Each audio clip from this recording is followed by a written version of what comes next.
Hi friends, எல்லாருக்கும் வணக்கம். Social த்ரீஸ்டிலேருந்து உங்கள் VJ what is the content Bala அப்படின்னு டாக் கொடுக்கட்டும். ஓகே நண்பா, நீங்கள் பார்க்க போகிற டாபிக் பார்த்தீங்கன்னா நம்ம சூப்பர் ஸ்டார் தாங்க. நம்ம ஸ்டைலு கொஞ்சம் வரல, ஆனால் சூப்பர் ஸ்டார்னா ஸ்டைலுக்கு பேர் போன நம்ம சூப்பர் ஸ்டார் தான்.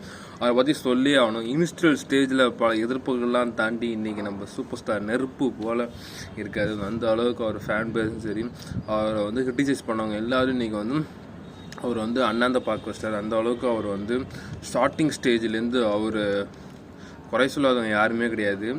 இன்றைக்கி இவ்வளோ டாப்பில் வந்திருக்காருன்னா அதுக்கு காரணம் அவருக்குள்ளே அந்த தன்னம்பிக்கை, அந்த கான்ஃபிடென்ட், அதுக்கப்புறம் அவர் சந்தித்த நல்ல மனிதர்கள், அவர் சொன்ன மாதிரி டைரக்டர்ஸ், அதுக்கப்புறம் நல்ல மனிதர்கள், நல்ல நேரம், அதுக்கப்புறம் சூப்பர் ஸ்டார் வந்து ஆன்மீகம், இதெல்லாம் வந்து அவரை வந்து ஒரு இடத்துக்கு கொண்டு வந்திருக்கு. இதெல்லாம் தாண்டி அவர் உழைப்பு, அவர் ஸ்டைல் தாங்க. அவர் ஸ்டைலுக்குன்னே நம்ம படம் பார்க்கலாங்க. இன்றைக்கி முக்கால்வாசி பேருக்கு ஸ்டைல்னு சொல்லி ட்ரை பண்ணால் அது காரணம் ரஜினி சார் தான். விஷ் யூ ஹாப்பி பர்த்டே தலைவா, பாய் பாய்.